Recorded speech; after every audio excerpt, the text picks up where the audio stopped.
Olá, amigos do canal PL, nós estamos num lugar diferenciado hoje aqui, né? Num estúdio diferente, um estúdio especial. Nós estamos no estado de Minas Gerais, mais precisamente em Poços de Caldas, que está rolando aqui o tradicional evento de carros antigos que acontece todo ano e já caminha, na verdade, para se tornar um dos maiores do Brasil. A referência realmente é quando falamos de antigo mobilismo. Aqui, vários carros de qualidade que a gente pode observar aqui na praça. Nós estamos aqui hoje com o meu amigo Wellington, né, que nós já mostramos o Ford dele, que foi regularizado pela Yellow Plate, já vamos conversar com ele já. E o Lucas Souza, da Yellow Plate Assessoria.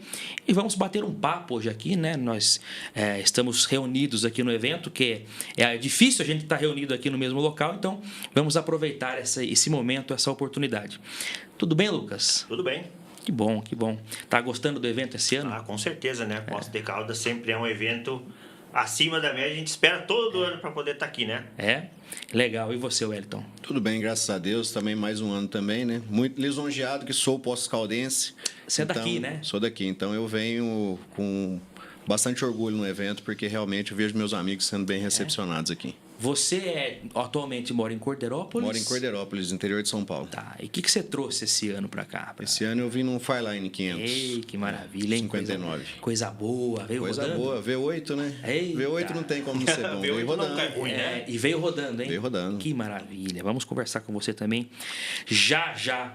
Ô Lucas, vamos falar um pouco de placa amarela, né? Para variar a sua variar mais um pouco. especialidade. Temos algumas placas amarelas aqui, inclusive, figurando o cenário. E você estava me falando em off aqui que está tendo algumas mudanças no procedimento no estado de São Paulo, né? Você pode falar um pouco mais sobre isso? Bom, vamos lá. O estado de São Paulo vem, digamos assim, passou por uma turbulência, digamos assim, por anos, né? No correspondente aqui à placa amarela. E a gente sempre fala que nunca é um negócio fácil de se resolver, né? Sim, sim. Deixa eu só arrumar o microfone seu aqui, Lucas. Senão ele vai cair, ó. Aí, aqui, ó. Ele Isso, tá muito pra cima, aí. Pera aí. Aí, Eu vou isso. ter que começar de novo. Será que dá pra dar um corte, amigo?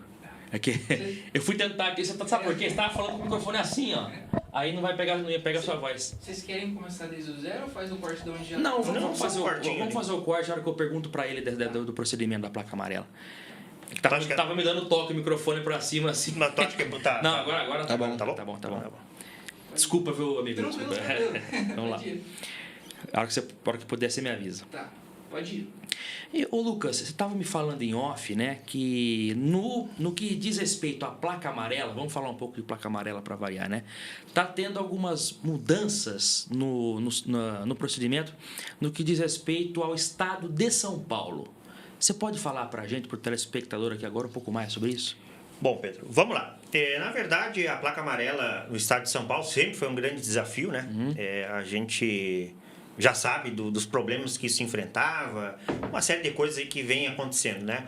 O estado de São Paulo, como todos já bem sabem, né, instituíram aí um padrão de vistoria para esse tipo de veículo, né? Criou lá um protocolo já especializado nisso e, na verdade, vem aumentando bastante aí as regularizações que estão acontecendo, tá? Até acho que é bem interessante pautar isso, porque antes a gente não via acontecer. Então a gente está vendo acontecer. E o que mais nos agrada é ver que as pessoas estão conseguindo fazer isso por conta, né? Daqui a pouco sem a nossa intervenção, né? Porque é um serviço que deveria ser mais acessível às pessoas, à comunidade, enfim, que tem um carro nessa condição. Então acho que tem que dar os parabéns aí, primeiramente, para o Detran do Estado de São Paulo, que digamos assim, não resolveu tudo, né? Porque nunca você vai conseguir resolver tudo, mas conseguiu estabilizar esse tipo de demanda e agora as coisas vêm acontecendo com uma frequência maior e eu acho que as pessoas vêm tendo um pouquinho mais de menos medo, digamos assim, de poder, às vezes, comprar um carro nessa condição, enfim, né? Isso, obviamente, se falando quando o veículo tem um proprietário vivo, né? Sim, enfim, claro. todos aqueles detalhes ali, né? Também um documento, né, formal do carro. Se não tem o documento, às vezes se consegue a dita certidão, não é sempre que ela sai. mas em alguns casos aí se consegue. Então, assim, acho que teria que parabenizar aí o Detran do Estado de São Paulo, que conseguiu estabilizar, digamos assim, essa situação aí que acabava levando muita gente à loucura, né? Com certeza. E outra coisa que eu queria perguntar para você, há um tempo atrás, uns meses, o Detran de São Paulo disponibilizou um espaço no site deles para que a própria parte interessada, no caso a pessoa, desse uma espécie de entrada lá no pedido para regularizar o carro, né? Eu até cheguei a fazer do Fuscão 71, por curiosidade, muita gente fez, muita gente não teve retorno. Você tem alguma informação sobre isso? Porque eu acho que a maioria das pessoas que deram entrada nisso aí, não teve retorno nenhum. Você colocava a placa e o número do chassi lá no site, se não me engano, né? Você entrava no site do Detran lá, colocava o chassi, a placa, preenchia lá algumas informações com seus dados e protocolava lá, mas eu não escutei. Isso aí deu um alarde na época, né? Muita gente falou sobre isso. Depois não se falou mais sobre isso aí. Você tem alguma informação sobre isso? Assim como as pessoas tentaram, a gente também fizemos algumas tentativas, assim, né? Logo que lançou a plataforma, foi uma coisa terrível, né? Porque todo mundo foi tentar fazer ao mesmo tempo. Então, agora, eu acho que está mais tranquilo de fazer isso. Só que, assim, tem situações que o órgão de trânsito, que nem a gente falou aquela vez lá, né, Pedro? Eu acho que o Detran não tem toda a frota morta, né? A gente acha que, na verdade, eles não têm todas as informações necessárias, por conta que o sistema Renavan começou ali a partir de 85. Então, eu acho que o que vem antes disso é meio complicado você ter alguma coisa, alguma referência desse carro.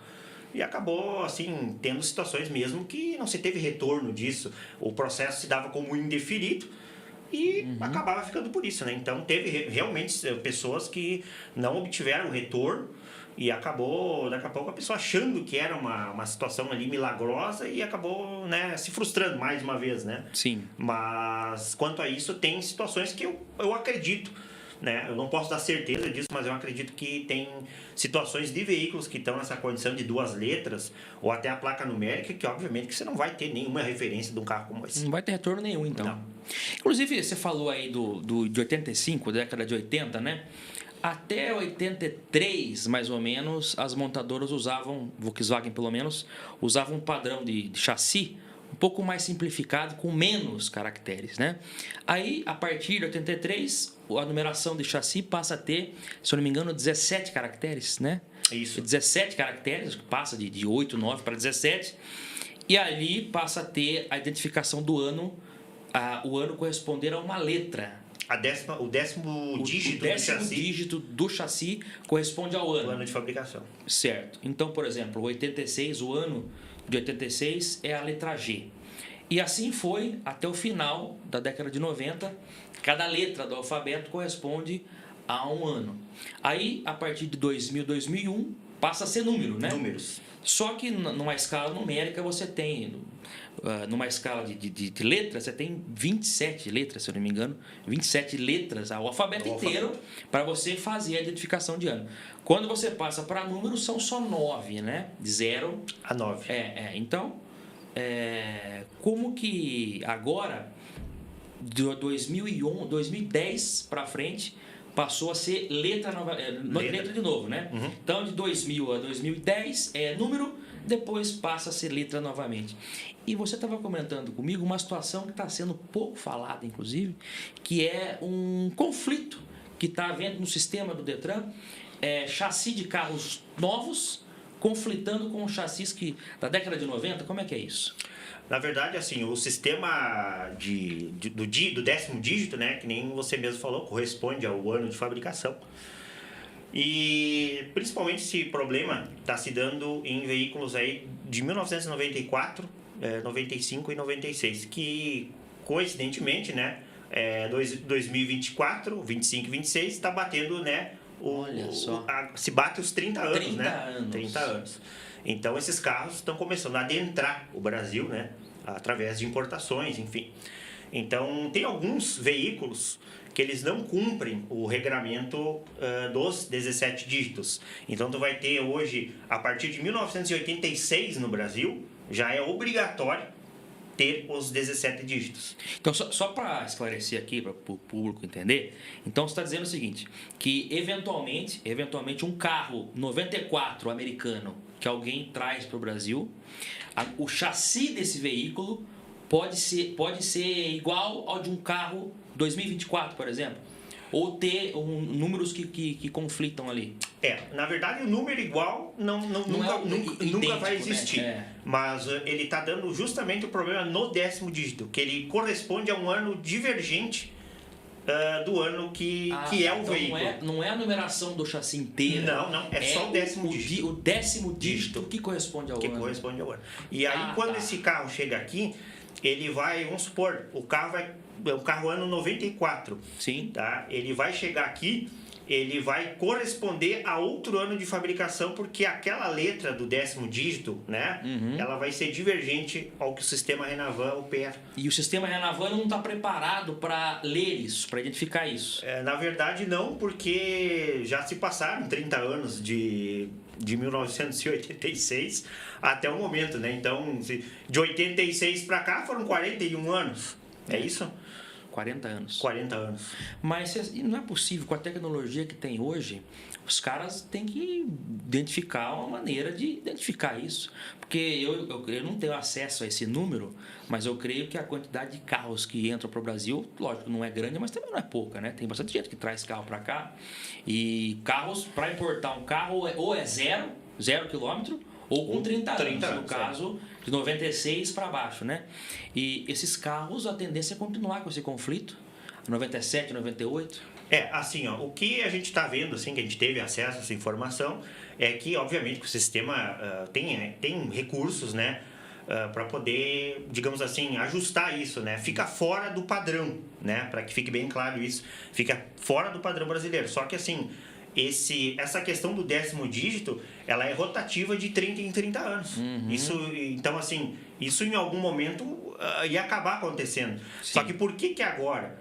Né? Por que não foi 10 anos atrás? Porque esses veículos que estão sendo trazidos agora, há 10 anos atrás não poderiam ser trazidos por causa que não completavam os 30 anos de fabricação. Sim, e agora acaba que, né, todos os veículos aí tu vai pegar a partir de 96, né, você já pode estar trazendo um carro como esse, né, completado aí os 30 anos. É uma coisa meio confusa de poder entender o porquê disso, né, mas tem dado muito problema na fase de cadastro do veículo na BIM, né? Então, hoje, como todos bem sabem, um veículo desse que vem importado, ele não é um veículo reconhecido no Brasil, né? Então, ele não é nacionalizado. Exatamente, não chega aqui, ele é feito o cadastro pela base de índice nacional, pela Senatran, e aí sim ele vai ficar disponível para um primeiro emplacamento aqui no Brasil, né?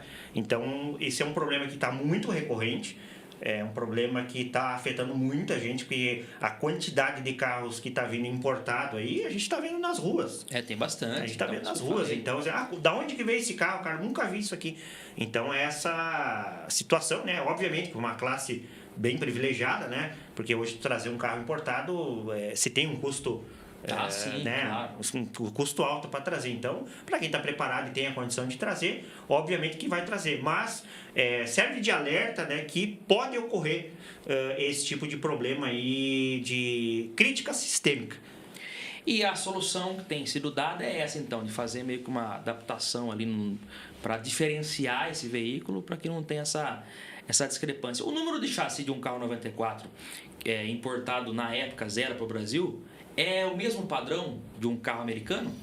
Porque assim, o regramento dos 17 dígitos é um regramento internacional, né? Sim. Então, tem alguns países que já têm esse regramento há mais tempo, né? Mas eu acho que ele começa a ficar mais preciso ali já no início da década de 80. Que o Brasil sempre acaba sendo um pouco depois das coisas, né? Sim. Então, aí, a partir de 86 já foi exigido, né? Como todos os fabricantes de veículos deveriam, né, fazer essa parte de 17 dígitos, né? Eu já vi lá alguns carros importados lá no Dante, ele tem alguns carros de importação lá, década de 90, Toyota Camry, Lexus, Esses carros, a numeração do chassi geralmente é no cofre do motor ali, mas eles também têm a numeração do chassi no para-brisa, gravada do ladinho ali. Ele me falou que isso daí é uma coisa que era feita para o carro que era vendido aqui.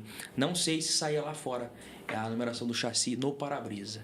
É uma questão também que eu não tenho certeza. Mas, se bem, a numeração é a mesma, então não muda nada na questão que a gente está falando aí do conflito, né? Eu sei que está entrando bastante carro realmente importado e é uma tendência que tenta continuar. Sim. E embora você trazer um carro hoje para o Brasil sai muito caro devido à carga de impostos, né?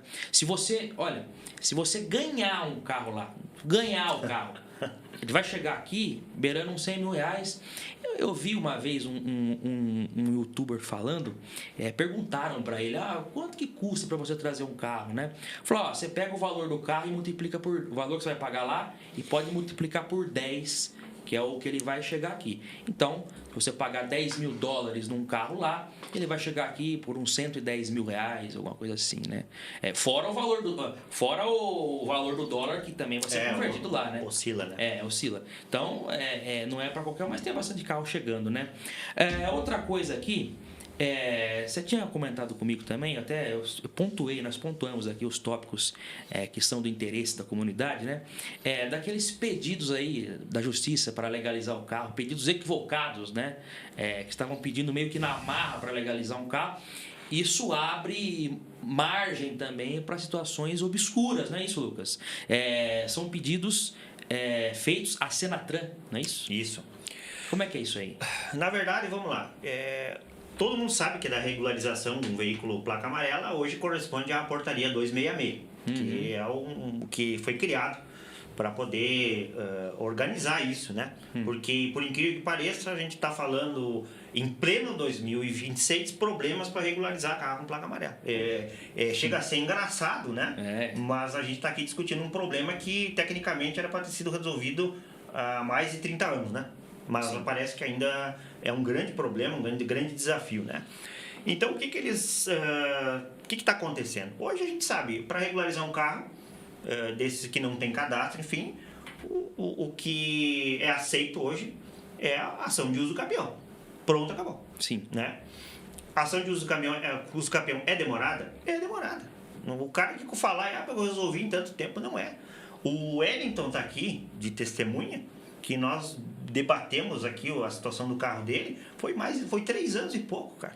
Sim, então, assim, não é eu que estou falando aqui, eu que vou querer inventar uma história linda para todo mundo, para convencer alguém, para vender um serviço desse e falar que é rápido. Não é, cara, não é. Só que assim, tu fica com a tranquilidade que foi feito tudo legalmente. Você dorme à noite, põe a cabeça no travesseiro e tá tudo certo, tá?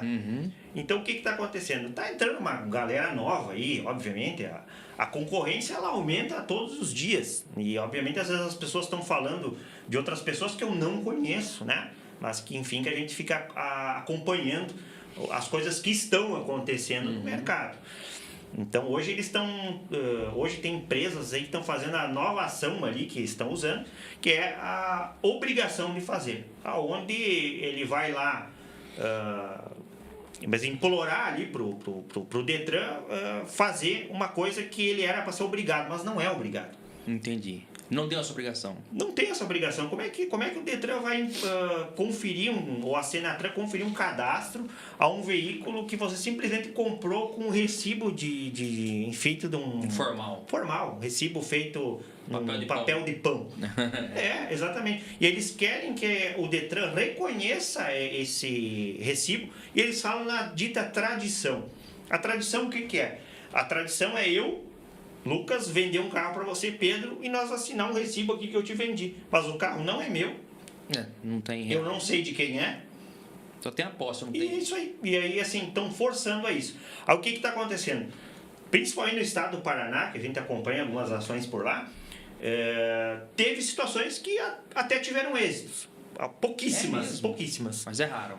Só que assim, a Senatran já se coloca contra esse tipo de processo. Eles estão barrando, então. Eles estão barrando, porque a Advocacia Geral da União, né, eles estão ingressando com ações contra a União Federal, né, e falando, nós queremos emplacar o carro. Mas espera aí, existe um regramento para isso. Aí eles alegam que é a dita tradição que vai dar, como se fosse um documento, né, formal, e acaba tendo esse problema. Então, assim, gente, até serve de aviso isso, que tem muita gente aí que vai se frustrar com isso aí, tá? Porque, querendo ou não, sendo uma ação de obrigação de fazer, por exemplo, ela também, hoje, tudo que tu vai colocar na justiça vai levar tempo.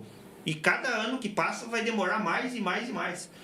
Porque é muito processo aí rodando. Sim. Então, eu acho que fazer um pedido equivocado desse compromete o tempo do teu cliente, o investimento do teu cliente e depois uma frustração, né? É uma frustração e mas eu pensei que ia dar e não sei o quê. Então, assim, a gente, por exemplo, a gente não trabalha com incertezas, colocando o risco, o bem do cliente. Sim. E o Senatran, ele está acima do Detran. Sim, ele é um órgão, como é que se diz? Federal. É um órgão federal, né? Tá. Mas e por que então que ainda hoje, em 2026, não existe uma junção de todos os Detrans? Porque isso é uma crítica recorrente, né? Que os Detrans estaduais não se comunicam muito entre si, não tem vamos dizer, uma cooperação entre eles, e o Senatran que fica acima de tudo, né? Então, o sistema vai se tornando cada vez mais inchado e pouco eficiente, né? Eu acho que tu acertou no que tu falou da questão de eficiência. Hoje o pessoal costuma reclamar de tempo, né? Que hoje tu vai fazer uma regularização dessa, tu tem a parte jurídica que leva em torno de um ano e pouco, né? É uma estimativa, né? Não é uma certeza. Sim. E hoje tem carros aí que a gente está regularizando que tá para fazer o cadastro dele na BIM, com laudo de vistoria aprovado, com tudo, tá? Ele tá levando aí 8 meses. Que coisa, né? Então, assim, aí entra uma outra situação. Tem muitos advogados aí que estão entrando, enfim. A minha equipe jurídica é uma equipe muito enxuta e são muito profissionais, né? Então, assim, de vez em quando rola uns esporros lá, enfim, por questões de eficiência. Porque, assim, o meu compromisso com os clientes é oferecer o melhor serviço para eles. Hoje, em Aloprete, tem gente que fala, mas você é a melhor empresa do Brasil. Cara, eu não sei se eu sou a melhor empresa do Brasil, mas que eu sou a melhor empresa pro meu cliente, você não tenha dúvidas disso. Sim. Né? Então, a questão é essa. Tu tá com um impasse aí, a Senatran hoje é o órgão federal, tudo tem que passar pelo aval deles, tá? Chega a ser uma coisa até um pouco engraçada, porque o que me parece é que eles querem ter o controle absoluto de tudo, cara. Chega a ser assim... Monopolizar. É uma coisa muito engraçada, porque às vezes tu apresenta um laudo de vistoria lá, mas o laudo não tá. Poxa, cara, mas quem que tem competência para me dizer se o laudo de vistoria tá certo? É a empresa ICV que me emitiu o laudo. Aí bate o laudo lá e fala que não tá certo. E ela é credenciada, né? Credenciada, uma empresa credenciada. Então, mas se a empresa é credenciada, ela é credenciada para fazer a vistoria, se a palavra dela não vale... Não, mas aí que tá. Daí eles fazem várias situações, assim. Eles colocam, às vezes teve um caso também que o laudo de vistoria voltou renegado porque esse carro, eles acharam que o carro não estava dentro de uma vistoria CV. Ué, acharam? Eles olharam assim e daqui a pouco acharam que o carro estava, sei lá, não sei aonde que eles imaginaram. Na rua? No sítio. Alguma coisa desse. Mas quer dizer, a chancela então de aprovado da empresa credenciada não vale nada. Não vale nada, é a Senatran que decide se o laudo vai ser aprovado ou não. O laudo sai aprovado, né? Ou reprovado, mas um laudo reprovado a gente não vai juntar porque não vai ter eficiência, não vai se resolver a questão. E aí bate lá o laudo não está de acordo com a portaria tal. Quando a gente fala, a Senatran não aprovou, né? A Senatran é um órgão, mas quem de fato que não aprova? São conferentes? Tem conferentes, né? É isso que eu digo. O processo hoje está demorando muito porque eles querem ter esse controle absoluto da questão da segurança viária. Eu não condeno por esse lado, eu acho que realmente tem que saber o que está colocando na frota. Né? Um veículo sem condição não adianta. Só que eu fico pensando assim, o veículo não tem condição. Mas, cara, por que o cara está regularizando o carro? O cara não vai conseguir andar com o carro desmontado. Não. Né? Eu acho que a gente entra numa... Seria uma situação interessante de comum acordo, né? Para que pudesse entender isso. Mas não adianta, a regra é essa, a gente tem que seguir, temos que dançar a música deles. E isso é um problema que vem acontecendo. Só que nem eu falei, o sistema está inchado. Sabe? A gente não está conseguindo mais trabalhar dentro de um tempo assim hábil, né? Então hoje quando o cliente vem nos procurar, eu vou dar o pior cenário possível para o cliente, para ele não criar uma falsa expectativa de que será uma coisa rápida. Então assim, hoje o cara que vai procurar um carro com placa amarela, sem documento, ou um carro que não tenha nada, gente, você tem que observar muito bem o tipo de carro que você está comprando. Se você tem a paciência de esperar esse tempo, hoje a Opel está pedindo 2 anos para entregar um carro. Porque tá vagaroso, o sistema tá vagaroso também, né? 2 anos. Então, assim, se o cliente... mas eu não posso esperar. Então, a gente sente muito, né? Gostaria de estar oferecendo um trabalho para um cliente como esse, mas a gente vai ter que mandar procurar outra pessoa, outra empresa que forneça um tempo menor. Mas já digo de cara, não vai acontecer. O que eu poderia fazer, Pedro, era vender um negócio, fazer, não, vai sair em 6 meses. É o que todo mundo quer ouvir, né? Mas não adianta você falar, vai dar os 6 meses, não vai sair. E como vai ficar o humor do meu cliente? Não adianta. Quando chegar ao 6º mês, ele já está imaginando, ele andando com o carro com a família, andando com o carro por enquanto de carros antigos, e aí como é que vai ser isso? Ele vai falar mal de você daí. Exatamente. Então a gente tem que pensar com a realidade, né? Eu acho que assim, a parte mais importante hoje, que a gente nunca deixou de fazer, é falar a verdade. A gente trabalha com pessoas aqui de todas as idades, mas as pessoas hoje, assim, a nossa faixa etária líder hoje é pessoas assim 40 anos para cima. Sim. Então são pessoas assim que elas não acreditam em milagres, elas são as pessoas vividas, pessoas que trabalham com comércio, pessoas que tiveram alguns problemas no passado, né? Digo, com outras empresas, enfim, né? Despachante, então, né? Então a gente sabe muito bem como que é isso, né? Então eu acho que fica muito claro o nosso posicionamento e a gente não pretende mudar isso jamais, porque se a gente chegou ao 100º veículo regularizado, é verdade. eu acho que alguma coisa boa a gente trouxe até aqui, né? Com certeza. Qual foi o primeiro carro regularizado? O nosso primeiro carro entregue regularizado foi aquele Ford Maverick. Do Júnior? Do Júnior, 1974. Eu lembro desse carro. Na verdade, soltamos o reel aí esses dias, né? Estamos colocando alguns compilados de vídeos mais antigos, né? No canal aqui tem a playlist da Aeroplate com todo...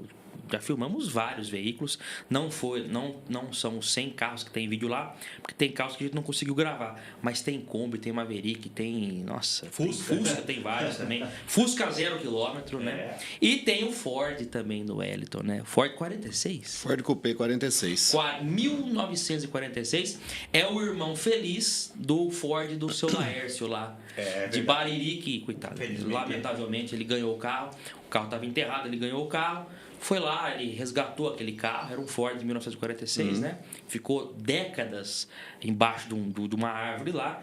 Coitado, ele era o sonho da vida dele aquele carro, só que ganhou-se uma repercussão muito grande e aí provavelmente pelo que ele me falou, os herdeiros cresceram o olho, tomaram o carro dele. Então, aquele carro foi tomado do seu Laércio, pegaram de volta e o seu Laércio ficou muito triste, mas me parece agora que deram um Opel Kadett para ele, né, para o seu Laércio. Você está sabendo? Eu vi a movimentação com o carro. E eu vi que ele está frequentando uns eventos lá com o Opel Kadett, fico feliz. Estou devendo uma visita lá para o seu Laércio.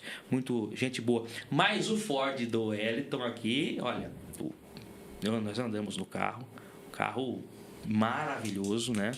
Carro totalmente funcional e que agora está apto a rodar. Agora está. Wellington, imagina a sua alegria quando você emplacou o carro, né? Eu estava junto com você lá e finalmente você poder sair com o carro. Porque só quem tem um carro com placa amarela esperando o documento sair pô, a gente sabe, dá medo de sair, né? O carro ser apreendido, não dá pra né? sair, né? Não dá pra sair. Igual o Júnior falou, nós falamos do Júnior do Maverick, que falou, puxa vida, agora eu ando sem medo, né? Ando feliz da vida. Então, é uma sensação muito gostosa. E já curtiu bastante o Fordão lá? Já. Tá andando perfeitamente. É um sonho que se tornou realidade em meio a muitas dúvidas, né? Sim, claro. Eu sempre comento com o pessoal que eu tive duas coisas muito fortes naquele processo. Uma foi muita gente chegando oferecendo milagre, Sim. né, durante o processo, e muita gente desacreditando. Então, às vezes, eu encontrava um colega na rua, ele falava, você já comprou o sítio? Mas que sítio? O sítio que você vai comprar para pôr na entrada do sítio aquele carro enterrado lá, que aquilo lá não documenta. Aí, às vezes, alguém chegava e falava para mim, cadê a prateleira? O que prateleira? A prateleira que você vai pendurar esse carro na parede, que isso aí não documenta. Né? Então, durante o processo, eu não vou negar que de vez em quando passava uma sombra de dúvida, mas não é porque está na presença do Lucas. Eu falei para ele esses dias que eu queria ser o primeiro garoto propaganda da Eloplate, porque realmente ele me ajudou a realizar um negócio que era um sonho. Sim, até porque foi um tremendo desafio, né? Sim. E eu peguei aquele carro, o carro tinha todo um histórico, era um carro que era objeto de uma ação judicial, e a gente pegou ele numa adjudicação de um leilão, e a minha esposa abraçou esse sonho comigo, e eu fiquei com essa responsabilidade com ela, né? De falar, vamos pegar um negócio que, se a ação finalizar e quem for o fiel depositário do carro estiver certo na ação, o carro vem para mim.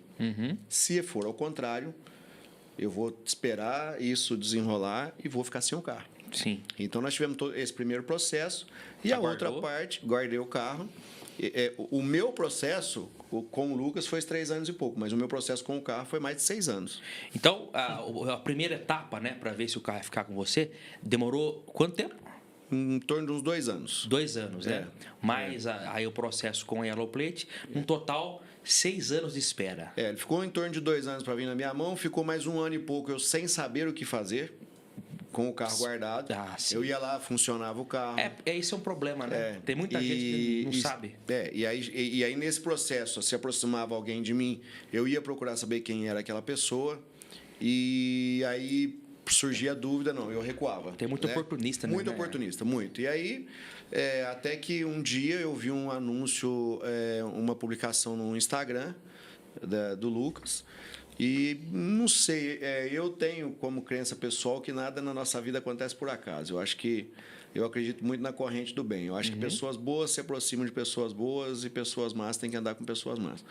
E eu senti muita firmeza nas palavras dele. E aí eu falei, eu vou fazer contato com esse rapaz, vou ver qual é o por onde ele vai querer caminhar.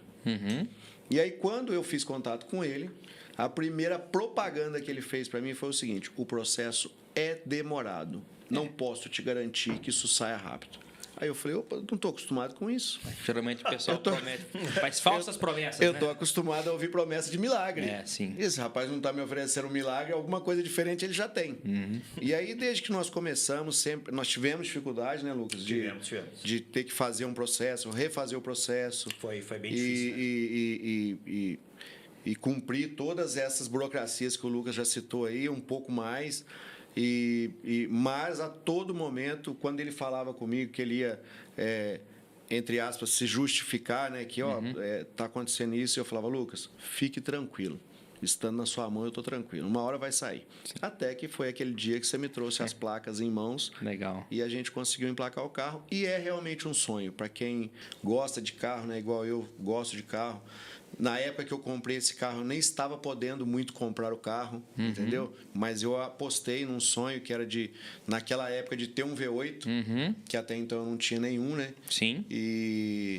Eu me apegava naquilo. Um dia eu vou ter esse carro. Eu tenho vontade de ter um carro desse, um dia eu vou ter. E eu quero ter um carro que seja diferente, que eu possa sair na rua e me orgulhar de ter esse carro. E, além disso tudo, tem essa história maravilhosa que ficou o carro. né? Ficou maravilhoso esse carro, coisa linda demais.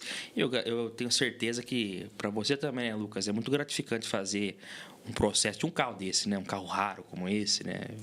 Olha, Pedro, eu acho que a gente acabou fazendo muitos amigos aqui por conta dos carros antigos, né? Eu acho que isso é uma coisa assim que a gente tem que levar em consideração.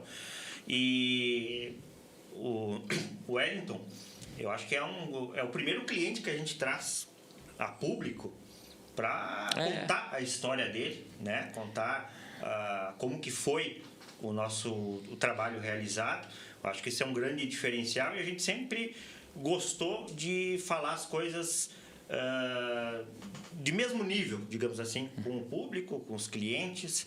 A gente não é mais que eles não são mais que nós.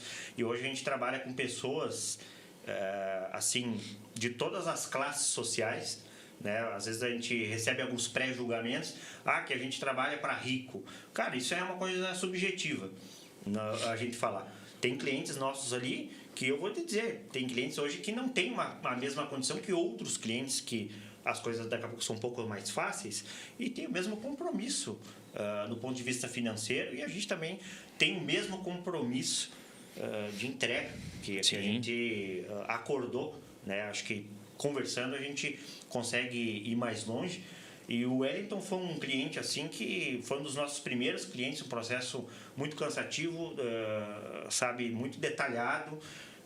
Quando você pega uma coisa difícil assim, realmente teve momentos que eu também fiquei um pouco inseguro de coisas que não eram mais da minha competência. Tu depender de juízes, tu depender do Denatran, já não é mais competência minha, porém quem se responsabilizou por isso fui eu. Sim. Então eu acho que eu também tive alguns problemas assim, a parte psicológica da gente fica um pouco às vezes comprometida, mas depois assim que a gente respira um pouco, as coisas começam a tomar um caminho, a tomar um rumo, eu acho que... E também a gente nunca fez nenhuma coisa assim fora das quatro linhas, digamos assim. Da legalidade. A legalidade hoje é muito... Não tem como dar errado uma coisa que você fez certo desde o início, né? Então é só para que fique muito, muito claro isso. O Wellington representa hoje aí, digamos assim, os primeiros clientes que a gente teve e tem ainda, porque pelo que eu estou sabendo, está sempre procurando alguma coisa aí, né, que seja meio sem documentos, essas coisas aí que tá todo mundo procurando. Eu vou falar, assim, né? É impressionante que em 2026 ainda tem bastante coisa com placa amarela, né? Tem. Um sistema de placa que foi tirado de circulação, entre aspas, há 26 anos, né? Começa a transição para a placa cinza em 1990, a placa amarela legalmente continua rodando até 99, de 2000 para frente já, com exceção de alguns rincões do interior, já a partir de 2000 já não podia mais circular. E até hoje, né, tem carros aí que ficaram parados, né? Tem. Impressionante isso. Eu acho interessante também ainda, só para fechar essa questão desse nosso projeto, é que eu vejo às vezes muita gente falar assim, eu nunca vi alguém que ganhasse um prêmio de São João da Mega Sena, um exemplo, né? Você conhece alguém? Não conheço. Você conhece alguém que ganhou um prêmio? Não conheço. E eu também, nessa questão, eu também não conhecia ninguém que tivesse regularizado um carro, que chegasse para mim e falasse, eu fiz. E deu certo. E deu certo. Fiz dessa forma, assim. Então, assim, são duas linhas. A primeira linha, que eu acho interessante divulgar um trabalho sério, porque quem faz o trabalho sério merece receber os frutos disso aí. Né? Então é interessante que essa empresa que ela tenha uma visibilidade daquele público que precisa daquele serviço como uma empresa que é eficaz naquilo que apresenta. E a segunda coisa é o seguinte, eu sendo uma pessoa de fácil acesso, né? Então aproveito até para deixar para o pessoal aqui, quem tiver o seu carro, quiser me conhecer, quiser conhecer a história, quer ver, existe mesmo o carro, nós estamos lá no interior de São Paulo. Tem um vídeo também no canal. Tem o vídeo do canal mostrando o carro, para que a pessoa, porque pode ter por aí alguém sonhando o mesmo sonho que eu sonhei, né, mas sem direcionamento correto. Então, é importante dizer isso. Nós estamos lá em Cordeirópolis, primeiro, porque quem fez merece receber os frutos disso, e segundo, para o pessoal ver que não é uma conversinha fiada, vamos dizer assim, né? Sim. O carro está lá, eu estou lá, estou disponível a mostrar para todo aquele que tem essa vontade, que talvez tenha lá seu carro guardado sem ter o que fazer, já está pensando, não sabe o que fazer também. Já está pensando em comprar um sítio para pôr ele na porteira, já está pensando em comprar uma prateleira para colocar. Se você quiser andar, não precisa, porque eu hoje, graças a Deus, consegui. Tem muito carrinho placa amarela na região de Cordeirópolis lá ainda, não? Ó, eu vou dar uma dica aqui que eu não poderia dar essa dica, porque pode ser que eu esteja jogando contra o meu próprio time. Perdendo o negócio. Mas a região do sul de Minas, o interiorzão de Minas, ainda tem algumas coisas. Né? Ainda tem, sabe? É onde nós estamos aqui, inclusive. Onde nós estamos. Basta você nos passar uma referência, né? Eu vou dar uma olhadinha. Vamos conversar depois. Eu vou dar uma olhadinha e depois eu falo pro pessoal aí. Coisa boa, hein, Lucas? Você vai ter que voltar pra cá mais vezes, ele tem que fuçar. É inevitável, né? E sabe que o evento aqui de Poços de Caldas nos traz aqui 3 anos já, né? É mesmo? 3 anos. Então, na distância que a gente vem, tudo, mas é uma coisa tão gostosa. Eu vou dizer uma coisa para vocês, rapaz, eu tenho um sono tão bom aqui nessa cidade que eu não sei nem explicar. É o ar. Eu deito ali, nossa, que coisa bem boa, o lugar é agradável, a gente encontra os nossos amigos, encontrei muita gente legal aqui, né? Eu acho que faz com que a gente se aproxime dessas pessoas, né? Que nem assim, a gente não vem para cá visando bater meta, fechar negócio. Cara, a gente vem aqui para ver as pessoas, para poder ficar próximo das pessoas, conversar. E negócio é uma coisa que naturalmente, sem você querer, ele acaba acontecendo. É consequência. E então a gente gosta muito de aproveitar para estar com as pessoas, trocar algumas ideias. Né? Tá sempre projetos novos acontecendo, procurando alguma coisa nesse sentido. Então, Poços de Caldas faz com que a gente se sinta em casa aqui, impressionante. O pessoal da organização do evento, eles estão de parabéns. É um pessoal que trabalha incansavelmente para receber quem vem de fora, né? E o município, em geral, você vê que o evento ali tem um movimento muito grande. E não é só o pessoal que tem o carro. O pessoal da cidade vem. Visitantes mesmo. O pessoal respeita o modelo do evento. Você não vê ninguém bagunçando, ninguém ultrapassando os limites, né, de movimentação do pessoal. E é o que o Lucas falou realmente. É algo que está no nosso calendário anual. Com certeza. A gente, por exemplo, eu tenho meus grupos de amigos, a gente já sai daqui com as reservas feitas para o ano que vem. Já deixa reservado. Já deixa tudo pronto para o ano que vem. E aí, os meses que antecedem um evento, não é no mês, não. A gente já começa a criar aquela expectativa, e aí você já começa a encontrar o pessoal em outros encontros, e o pessoal vai para Poços esse ano, vai para Poços esse ano. Então, o pessoal aqui está de parabéns, realmente. Muito bom. Olha, eu acho que é um papo muito agradável mesmo, a gente saindo dessa gravação. Nós vamos voltar para o evento, que o evento está cheio de carro, cheio de gente boa, né? Muito bacana. O evento, a impressão que passa, a cada ano que se passa vai ficando melhor, né? Um evento tem uma estrutura, a cidade também tem uma estrutura, a cidade comporta o número de visitantes do evento, né? E que é um ponto muito criticado em Águas de Lindóia, que é o maior evento do Brasil de carros antigos, só que um ponto que se critica muito é a falta de estrutura, não é nem criticando a cidade, mas é que o volume de gente lá é tão grande que a cidade acaba não comportando, né? Então, Poços de Caldas, o evento ainda não é tão grande quanto o de Lindóia, mas a cidade em si é muito maior, tem mais estrutura para receber os visitantes, os carros, né? E quando é que você vai vir rodando com o Corcel lá para cá? Daqui a um ano. Eu não sei, mas o Corcel lá passa por manutenções frequentes, né? Então, o Wellington sabe, o carro dele também ficou parado uma porrada de tempo, sabe o que é pegar um carro parado e que não se movimentava, a quantidade de probleminhas que aparecem, mas eu acho que é muito normal e faz parte do... Mas eu acho uma distância considerável. Uns assim. 1.000 quilômetros. Mas é possível. Não, é possível. É possível, totalmente possível. Mas teria alguns ajustes. Que vem aí na manha, vem na manha. pra Na manha, fazer, na manha, né? é. Mas eu acho que seria interessante. Sim. É uma aventura. Para quem gosta de dirigir, gosta de viajar. É uma baita aventura É, mesmo. com certeza.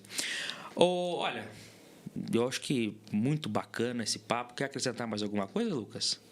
Olha, eu só vou agradecer o Wellington ter vindo até aqui. Claro. Né? Eu acho que a gente trazer um cliente e ouvir o depoimento dele aqui, acho que só engrandece o nosso trabalho. E agradecer também a você pela agilidade, Canal de por portas estar sempre, abertas. sempre junto conosco aqui. Sim. E vamos aproveitar esse evento aí que está maravilhoso, né? E vamos poder ver pessoas, Tá bombando. comprar uns negocinhos no mercado de pulgas. Mercado de pulgas, é isso aí. E eu, Wellington, obrigado também pela sua presença. Gente boníssima. Me recebeu muito bem lá, adorei conhecer o galpão dele lá. Vários carros legais. E tá conosco aqui também no evento, né? Como você falou, você é daqui, né? Eu sou nascido aqui. Você é nascido aqui e atualmente mora em Cordeirópolis. Muito obrigado pela sua presença, viu, Wellington? Eu que agradeço. Aguardo vocês lá. Eu queria que a gente pudesse fazer aquele emplacamento com a presença do Lucas, né? É verdade. E como não deu certo, da próxima vez, vamos ver se a gente consegue reunir os três lá. Fazer um churrascão. Isso. Tá aberto o convite para vocês aí, com Você certeza. sabe porque que Cordeirópolis é pertinho de Leme lá. Pertinho. Do ladinho. Do né? lado. Meia horinha. Meia hora. Ixi, eu faço em 20 minutos, dependendo do carro. A Anhanguera é um retão só. É isso aí. Meus amigos, muito obrigado também a vocês que permaneceram conosco durante esse bate-papo aqui em Poços de Caldas, uma gravação especial, pela primeira vez trazendo, né, um depoimento aqui no formato de podcast de um cliente da Eloplate que é parceira do canal já de longa data, há anos, né, parceira do Canal PL. Essa parceria do Canal PL e Eloplate que já dura vários anos.